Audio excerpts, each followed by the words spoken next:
ብሩክ ኒውስ እንዲሁ ሳይህ ነገረ ስራህ እንደ ወተት ቅቤ ረጋ ያለ ነውና ትመቸኛለህ።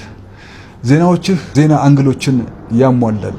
ጥቂት ስለ ብሩክ ኒውስ እስካሁን ድረስ እየሰራህ ላለው ስራ የውዳሴ ዝማሬ ላሰማልህ እፈልጋለሁ። በተለይም እንዲሁም ሳይህ ነገረ ስራህ እንደ ወተት ቅቤ የረጋም መስሎ ይሰማኛል። እንዲህ ያሉ ሰዎች በጣም ነው የሚመቹኝ።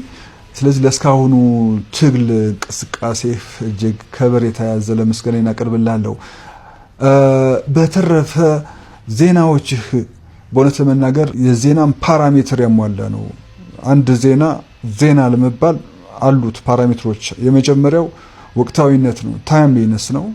ሁለተኛው ትክክለኛነት አኪዩሬሲ ነው። ሶስተኛው ታዋቂነት ፕሮሚነንሲ ነው። አራተኛው ተጨባጭነት ኦብጀክቲቪቲ ነው። እና እነኚህን ያሟላ ስለሆነ በእርግጥም ዜና እየሰራህ መሆኑን ላስተነክርልህ ፈልጋለሁ።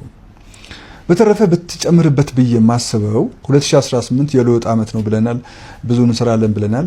እንደው በ2018 ብትሰራው ብዬ ማስበው ነገር ምንድነው? በኢንተርናሽናል አንተርፕረነርሺፕ ትሬንድ ላይ ወጣቶችን በወር አንድ ጊዜ መድበህ የምታሰለጥንበት ሁኔታ ብትፈጥር።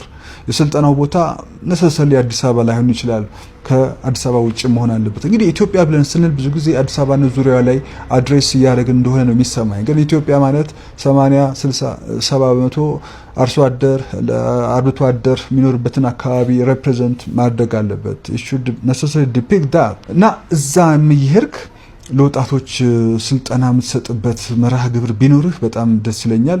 ስልጠናው በአንተርፕረነርሺፕ ብቻ ሳይሆን በተለይ ሀገሪቷን ወጣቶች ለወደፊቱም በሚበጅ መልኩ የስራ ባህል፣ የቁጠባ ባህል፣ የንባብ ባህል፣ በተረፈ ስቶሪዎችን ዶክመንተሪዎችንም ብትሰራ በወጣቶች መካከል በአንድ ጉዳይ ላይ የክብ ጠረጴዛ ዲቤት እንዲዳረግ ብታረግ ብዬ እችን ሐሳብ እንደው ከተቻለ ብትሞክር ለማለት ነው።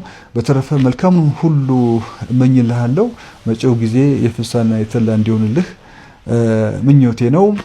በዚህ አጋጣሚ የ100,000 ፎሎወር ቻሌንጅ ጀምረና ለባካችሁ ጽደቁብን፣ ደግፉን፣ ቤተሰብ ሁኑ።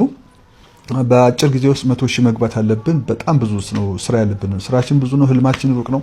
የምናወራውን እንኖረዋለን ብያቸዋለሁ። ይሄው ነው።